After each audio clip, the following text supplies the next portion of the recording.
So you can have the back end, and I'll take the front end.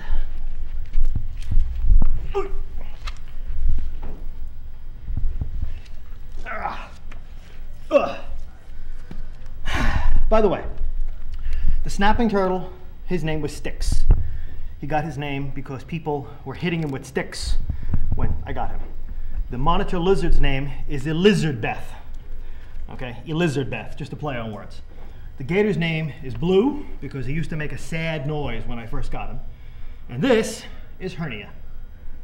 Why is that? Hernia. When you pick her up, you're going to get a hernia. She's 100 pounds. She's heavy. Yeah, she's 100 pounds. So this is a Burmese python.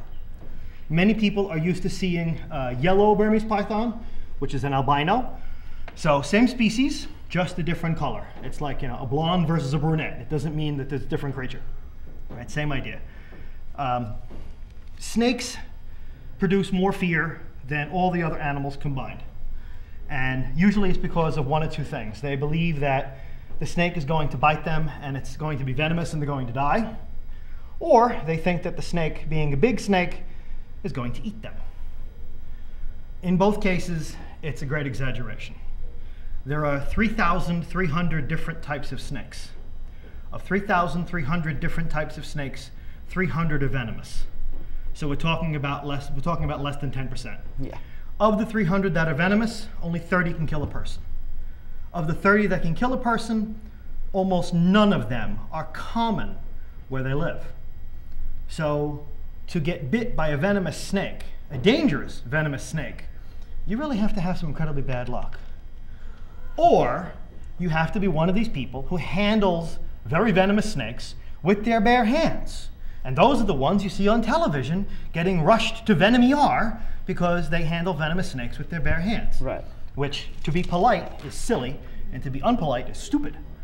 I mean, you have a very, very dangerous animal, take precautions. Mm-hmm. You know, if this snake were to bite me, it would hurt, I would bleed, but getting bit by a dog is much, much, much worse.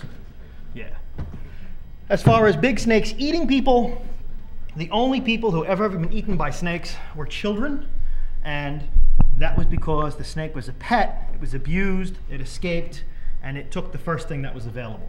Very often the first thing that's available is the dog, and that happens a lot. Right. But humans are not on the menu. So you really need a very, very sick snake to think about eating a human. I mean, if you think, if you can hear that, I'm being given a present by the monitor lizard. So they're not very dangerous to people at all. If you went to Asia looking for Burmese pythons, you went to Africa looking for African rock pythons, or South America looking for anacondas, they're hard to find. Right. You could spend months looking for these animals and not find them. Researchers have trouble finding them. So it's not like it's going to fall out of a tree, you know, and attack you, right? Hernia is actually one of the most calm, patient animals I've ever worked with. I actually had a child bite her. Yeah, I was doing a show and someone was taking care of the back end as you are, and a child walked up behind him and picked up the tail and bit the tail. And the snake didn't retaliate. So, I mean, you know, there's a nice headline for you. A child bites snake. Doesn't happen to all. Just how does, when actually she eats prey, do they, I mean, I watched on TV before, and I'm not really too with snakes, but I mean, do they actually wrap around a person or something that they that will prey on? Most snakes are constrictors, as opposed to being venomous, right? Most snakes have to kill their food before they swallow it. There are a couple of exceptions. Garter snakes here in New Jersey catch salamanders and fish and frogs. They don't kill them before they swallow them. They eat them whole. They eat them alive, okay? But most snakes are constrictors. The way that they work is the tongue is the best sensing organ of any animal to live on land. It competes with a shark in the water, okay? That's how good it is. So she can tell way before she sees an animal that the animal that's coming is something to eat. Usually they're ambush predators, the pythons. They'll sit under something or in the water. When the animal comes down, the animal's not seeing it, they jump up. The first third of the body is usually what's used in a strike. They curl the body up and then lunge. The lunge of the head from a python is faster than a rattlesnake. It approaches like 75 miles an hour. When they open their mouth is full of teeth. They have not just row up top, row at the bottom as we do, but they have double rows up top. And the bottom row fits into the slot where the two top ones are. So when she bites, she's got an overlapping grip. The teeth are all hooked and backwards. So when she grabs, it sinks into the flesh and the animal can't get away. Then she pulls the animal down, pulls herself to it, wrapping her body around its neck and chest. If you read most books, it says that the snake suffocates the animal, which is not exactly true. Suffocation for most animals would take minutes. And if you watch, yeah, I'll untie her later. If you watch, the animal dies very often in just a few seconds. How is this possible? They squeeze so tightly that it increases the blood pressure inside the animal's body. The blood pressure in the brain reaches a fatal state and the animal just drops dead.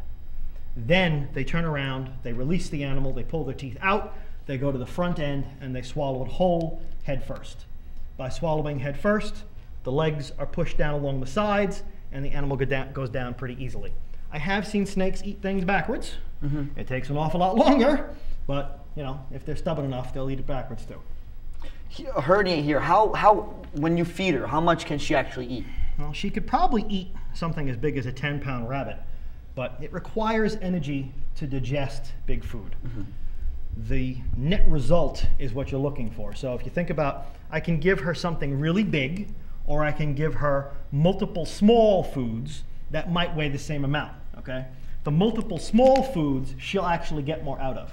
So usually what I feed her are dead guinea pigs, and she'll take 4, 5, 6 dead guinea pigs at a time instead of taking a big rabbit. Right. All right. She wouldn't have no problem with the rabbit, but I just get more out of it doing it by guinea pigs. Will she grow any larger than this? Yeah. Reptiles never stop growing. As long as there's food to eat, they continue to grow. And the more food they get to eat, the bigger they get, and the faster they do it. It's most exaggerated when they're young and they grow very quickly. As they get older, they slow down quite a bit. Yeah, so she's about 14 feet now, a little under 100 pounds. I think she's around 13, 14, 15 years old. Since they're rescued, I never know exactly how old they are. But she will get to be probably up into the high 20s, low 30s in terms of years, and another 100 pounds is possible. 300 pounds is actually close to the record. So close where you can't hold her anymore. Right, yeah, well I'll need someone just to pick her up off the ground. Yes, right. Yes, exactly, yep. I'm trying to get them to learn to, drive the van and then we can talk. I'll just go sit in the back. Yeah. Well, that's what we have here. It was an amazing time.